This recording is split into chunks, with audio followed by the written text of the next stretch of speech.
Δικαίος ή Παπαφλέσας, Πατριαρχικός Έξαρχος Κωνσταντινουπόλεως, Απόστολος της Φιλικής Εταιρείας, πρώτος Υπουργός Εσωτερικών και Δημοσίας Τάξεως και ήρωας του Μανιακίου, Πολιανή 1788, Μανιάκη 1825.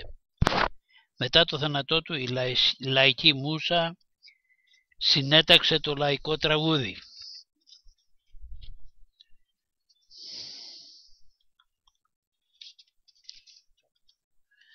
Του Φλέσα η μάνα κάθεται, στην Πολιανή τη ράχη, τα κοτοβούνια αγνάντευε και τα πολιά ρωτάει.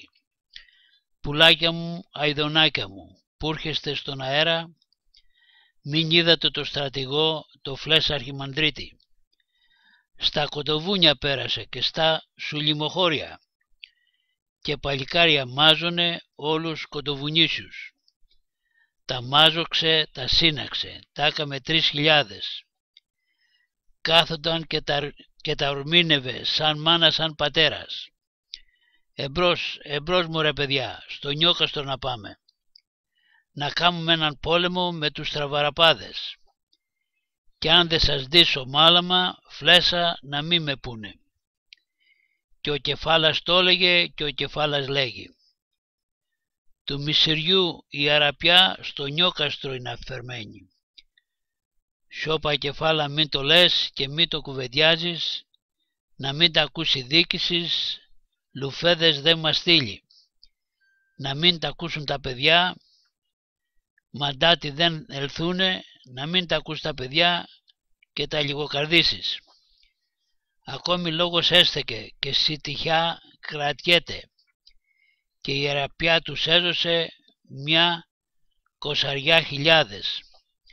Άντε παιδιά να πιάσουμε στο ερημομανιάκι και αρχίσανε το πόλεμο απ' την αυγή ως το βράδυ. Μπραήμι σβάνει τη φωνή, λέγει του Παπαφλέσα. Έβγα Φλέσα προσκύνησε, με ούλο σου τα σκέρι. Δεν σε φοβούν Μπραήμ Πασά, στο νου μου δεν σε βάνω. Και με μαντάτι μου έρχονται οι κολοκοτρονέοι. Και στα ταμπούρια πέσανε αυτοί οι αραπάδες. Ο Φλέσας βάνει μια φωνή και λέει των στρατιωτών. Τώρα παιδιά θα σας εδώ αν είστε παλικάρια. Και τα σπαθιά τραβήξανε και κάμνουν το γιουρούσι. Μια μπαταριά του ρίξανε πικρή φαρμακομένη. Έτσι ο Παπαφλέσας σκοτώθηκε στις 20 Μαΐου του 1825 στο Μανιάκι.